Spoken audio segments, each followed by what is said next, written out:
কি গো চাচা, দেখলে তো কেমন করে সেমিফাইনাল খেলতে হয়। এটাই হচ্ছে সেমিফাইনালে ওঠার নিনজা টেকনিক, বুঝলে তো চাচা।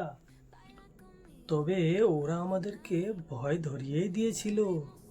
শালা, টসে জিতে ব্যাটিং দিলাম আমরা, শালা মার শুরু করেছে ওরা। প্রথমে পাওয়ার প্লেটা তো ভালোই ছিল, তারপরে যখন বরুণ চক্রবর্তী এসে সাইহোপকে আউট করে দিল না, 32 বলে 33 না 33 বলে 32 ছিল যখন, তারপরে শালা ওই দানব হিটমায়ারটা এসে কি মারটাই শুরু করেছিল। 12 বলে 27, আগুনের গোলার মতো খেলছিল শালা। কিছুক্ষণ পরে দেখলাম মালটাও আউট হয়ে গেল, কিন্তু ওরে বাবা, মালটা আউট হওয়ার পরেও আর একটা দানব এসছিল, রাদারফোর্ড। ও মালটাও এসে তো আগুনের গোলার মানে দ্বিতীয় ইনিংস শুরু করেছিল। 9 বলে 14 রান করে মালটাও আউট হয়ে গেল। দানব আসার শেষ নেই। রাদারফোর্ড গেল, আসলো আর এক দানব, রোগমান পাওয়াল। মালটা এসে ওটাও শুরু করেছিল। মাত্র 19 বলে 34 রান করলো, মালটাও চলে গেল। আসলো তারপর তার ছেঁড়া হোল্ডার। সে মালটা তো বোলিং অলরাউন্ডার, বোলিং কম করছে, ব্যাটিংটা ভালো করছে। শালা মালটা আজকেও খেপে গেছিল, ভালোই শুরু করেছিল। 22 বলে 37 রান করেছিল। কিন্তু আমাদের বোলিং লাইনটা আজকে তুলনামূলক অনেকটা খারাপই হয়েছে বলতে হবে। তবুও শেষটা ভালো হয়েছে, সব ভালো। ইডেন গার্ডেনের পিচে কোনো বোলিংই টিকতে পারে না। আমাদের বোলিংয়ে একটু মার খেলো, তাই বলে ইন্ডিয়ান বোলিং মার খাবে, এটা তো 150 কোটি জনগণ সহ্যই করতে পারছিলাম না আমরা। তবুও কিছু করার নেই, সবকটা তো দানব, এসে একটার পর একটা দানবই আসতে থাকলো। দানব ছাড়া আর কেউ নেই, সবাই তো দানব। এসে হাই স্কোরিং গ্রাউন্ডে 195 রান করেছিল ওরা। আমাদের বোলিংয়ে আরশিদীপ সিং 4 ওভারে 43 রান দিয়ে একটাও উইকেট নিতে পারেনি। পরে বুমরা 4 ওভারে 36 রান দিয়ে 2টো উইকেট নিয়েছিল। আরশিদীপ তো আজকে আন্ডা পেল, আন্ডা। আর তারপরে আমাদের টি-20 নাম্বার 1 বোলিং বরুণ চক্রবর্তী এসেছিল, মার ও খেয়েছে। 4 ওভারে 40 রান দিয়ে একটা উইকেট পেয়েছে।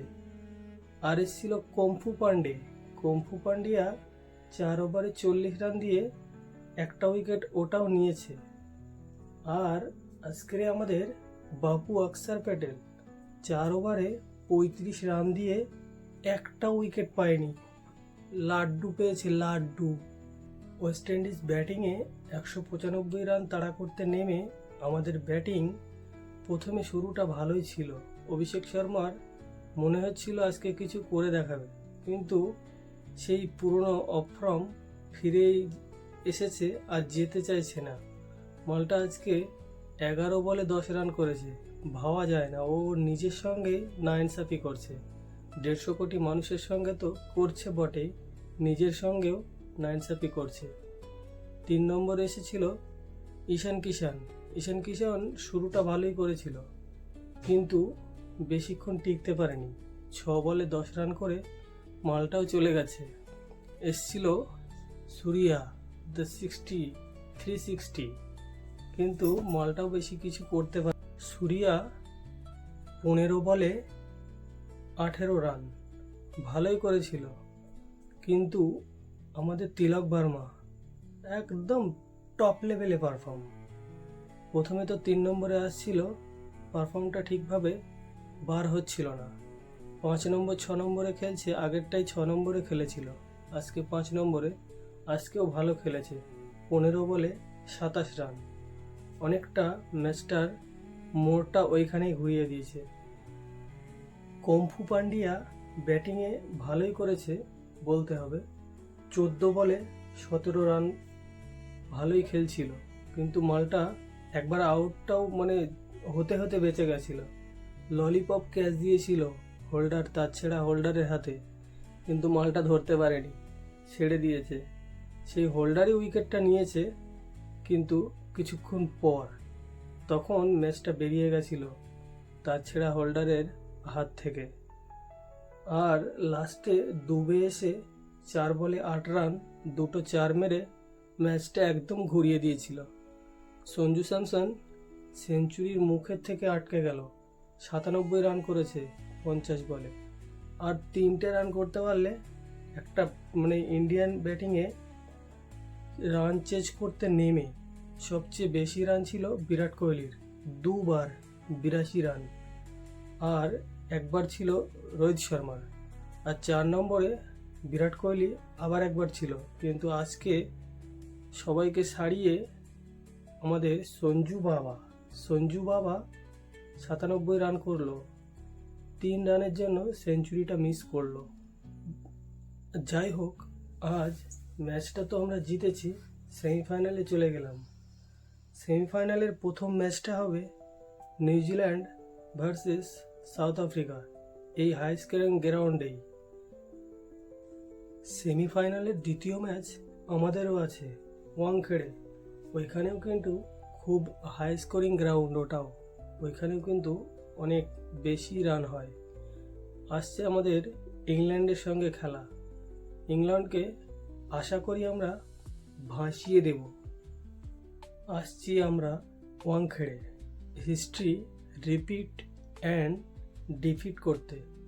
এর আগে টি-20 বিশ্বকাপে কেউই এই পারফর্ম করতে পারেনি। আমরাই হব ওয়ার্ল্ডের প্রথম টিম যা নিজের হোম গ্রাউন্ডে বিশ্বকাপ খেলে বিশ্বকাপ জিতেছে, এবং পরপর 3টে বিশ্বকাপ আমাদের থাকবে, 2007, 2024, 2026। এটাও আমাদেরই হবে। তোমরা কি বলো? কমেন্ট করো। তবে হ্যাঁ, এটা কিন্তু চাচাদের দ্বারা সম্ভব না, এটা টিম ইন্ডিয়ার দ্বারাই সম্ভব। History repeat and defeat. Okay, tata. বন্ধুরা, সাবস্ক্রাইব করেই ফেলো। সাবস্ক্রাইব করতে তো আর টাকা লাগে না। ভিডিওটা দেখো, আশা করি ভালোই লাগবে। তাই চ্যানেলটাকে সাবস্ক্রাইব করে বেশি বেশি শেয়ার করে ছড়িয়ে দাও।